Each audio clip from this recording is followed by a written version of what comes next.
Ever thought, I'll just have less guests at my wedding? That'll make it cheaper. Perhaps not.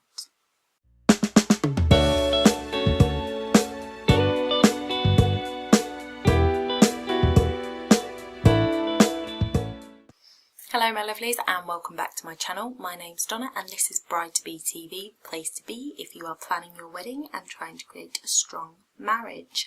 This week we are going to be talking about ways to save money, which is a big one for all wedding people. So before we get going, if you haven't already, then please hit the subscribe button and the notification bell so you know when I next upload a video, and let's jump into it. As I said in the intro, one of the big things that people think is going to save them money is by cutting the guest list. And I actually want to, for once, I mean I'm all for the small wedding and that's what I want. However, for once I am going to say you don't need to cut your list to save money. And what I mean by this is if you take, for instance, that you have got a guest count and you're looking at chopping maybe 10 people off that guest list and they're £30 ahead. That's going to be a £300 saving. You think, wow, £300. But if your budget for your wedding is say 14,000, that's not even 10% of your main budget. So it actually doesn't cut your costs as much as you might think. So a lot of people think, oh well, if I was going to have 100 people at my wedding, if I have 50 it'll be loads cheaper, because the mind automatically thinks, well that's half, so it's going to be half the cost, and it's not going to be half the cost. So cutting your guest list doesn't actually save you as much money as you might think, and isn't the best way to cut back on your spending when it comes to your wedding. So as many of you know, I do have a budget guide and calendar that I give away, and I'll link it in the description below, because once you know your budget and know how much of your budget you should be spending in each area, it gives you a better idea of where you can save your money. So the places that you actually want to look at saving money is all of the fixed costs. So guests fluctuate. If more come, it's going to cost a bit more. If less come, a little bit less is going to be. However, your venue is going to be the same cost no matter how many guests turn up. Your transportation is going to be the same cost no matter how many guests are there. Your photography is going to cost the same no matter how many guests are there. Your entertainment the same, and so on and so on. So the only things that are really going to be affected by your guest count is the food cost, the drink cost, and perhaps the invitations, because you won't have to order as many, but that's quite a small amount of the cost anyway, so it's not such a big deal when you're thinking about that either.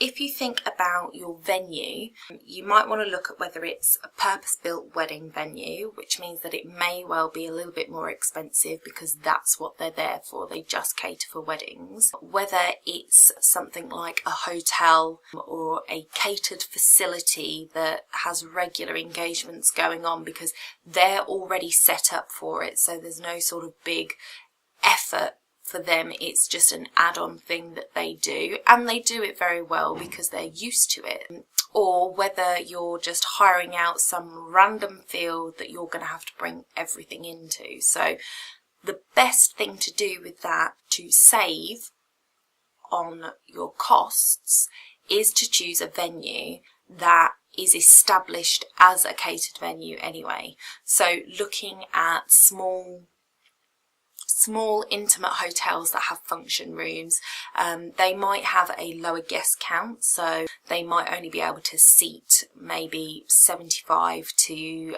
90 people for a sit-down meal, and then maybe only have fire regulation allowance for up to 120-ish for the evening do. That might be perfectly fine fitting with your guest list, so that would be magic. But smaller venues tend to have smaller costs, so it's something that over and above, say, a chain hotel versus a family-run hotel with the capabilities, you're going to probably find quite a big difference in the cost. So it's worth looking around for smaller venues, less well-known venues, because you can find some real gems in there. With a venue that is made purposely for weddings, so perhaps a barn conversion that is used to host weddings, and they may well do sort of conferences outside of that and have meetings for corporate guests and things, but their main purpose is weddings. You may find that they're a little bit more expensive because that's the main thing, the only thing they do, but they're going to be well equipped for it. So again, you may find that they they're going to cost you less than if you rocked up into a field and said, okay, now we need to get a marquee in here, now we need to bring caterers in, now we need to bring electricity in, etc. So there are some ways there that you can save on the venue, which is one of your big costs.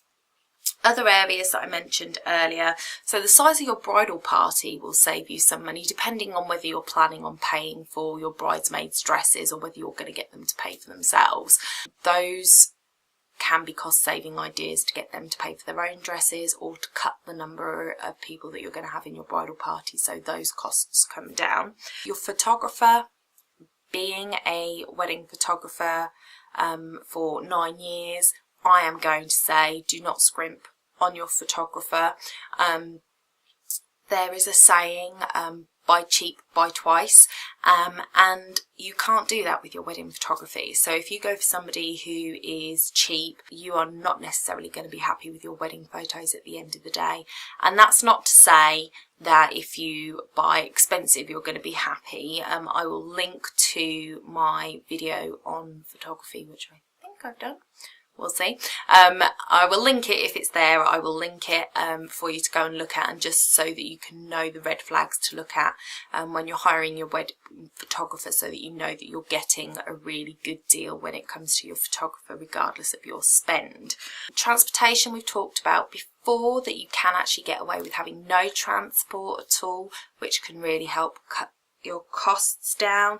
And then entertainment, we talked about that a couple of weeks ago, that if you go for pre-recorded and a DJ, that's going to be a lot cheaper than having live music on your wedding day. So there are ways that you can cut costs there. If you really want to slash your costs, you could look at doing things like not having a sit-down meal and having a buffet style meal instead, which can really cut the costs for you.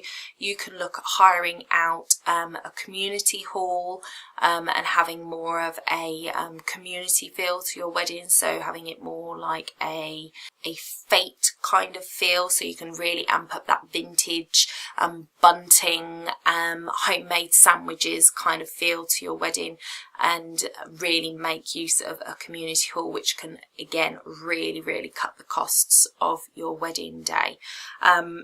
So there are a few things there, and I just wanted to let you know that, you know, if you're thinking I'll halve my guest list and that'll save me a lot of money, it's not going to save you as much as you think it's going to.